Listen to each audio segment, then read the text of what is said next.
As noted earlier this week, stealth games stand out as one of the more unique genres in gaming. Who thought sneaking about, avoiding detection, and intensely infiltrating compounds and dispatching enemies could be so much fun? Along with some of our favorite stealth games, we decided to take a look at some of the best stealth mechanics in gaming and how they were introduced. Marking and following enemies on your minimap, Far Cry. Before it was a Ubisoft franchise, Far Cry was developed by Crytek, the same developer behind Crysis. Far Cry introduced several new mechanics into the FPS genre, not the least being the ability to mark enemies using a special pair of binoculars and to follow them on your minimap. You can also listen in to their conversations to better track them and plan out your stealthy approach. Mark and Execute, Splinter Cell Conviction. Splinter Cell Conviction wasn't the first game to introduce a means to see enemies through walls, nor was it the first game to really allow you to mark enemies to better keep track of them. However, it did introduce the Mark and Execute feature, which allows you to mark several enemies at once and then simultaneously dispatch of them. Far from being overpowered, this feature actually put a very interesting twist on dispatching multiple enemies at once. Detective Mode, Batman Arkham Asylum. Being the Batman isn't easy. In fact, it's probably one of the toughest jobs you could apply for, except probably Batman's sidekick. Batman Arkham Asylum offered a way for the Dark Knight to even the odds against his foes by offering Detective Mode. Detective Mode allows you to see through walls, better planning out your approaches and how to take out foes in a stealthy manner. Though this could be little more than wall hacking in certain other games, Batman Arkham Asylum made this difficult by making Batman primarily a melee character and giving most of his foes guns. Parkour Movement System, Assassin's Creed. The first Assassin's Creed was met with decent critical praise. That being said, it was criticized for its repetitiveness and the feeling that the open world could have been utilized better. However, its movement system received top marks across the board.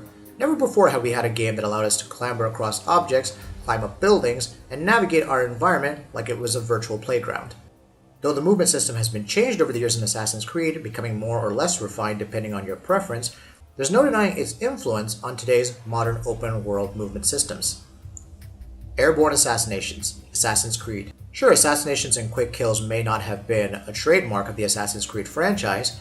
However, it did introduce something that would become iconic of the series, namely airborne assassinations.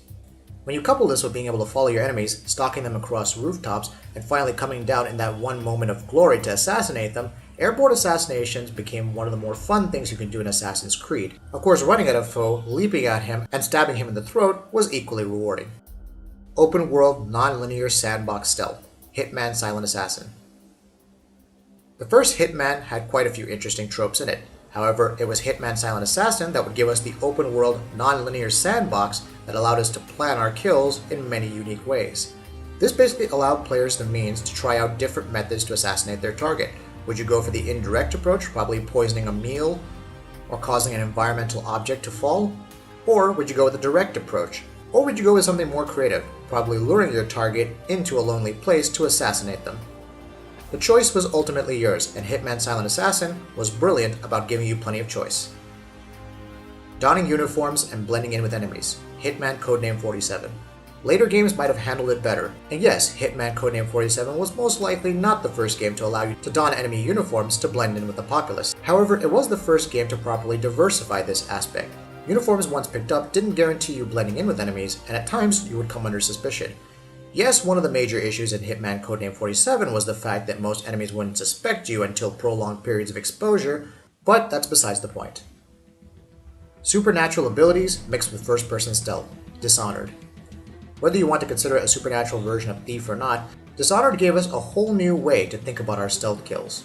The ability to teleport, bend time, summon rats, and even possess guards allowed for a whole range of tactical options.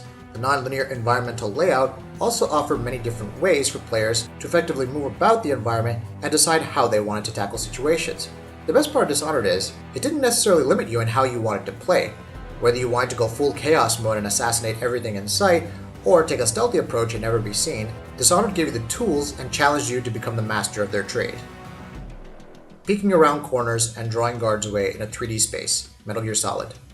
The first Metal Gear was quite the stealth success. When it came to Metal Gear Solid, many wondered how this formula would translate into a 3D space.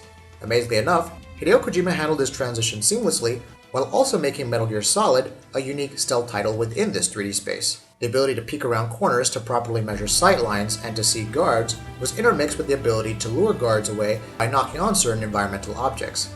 It's one of those things that seems simple at first, but would become a very big influence for stealth titles down the line.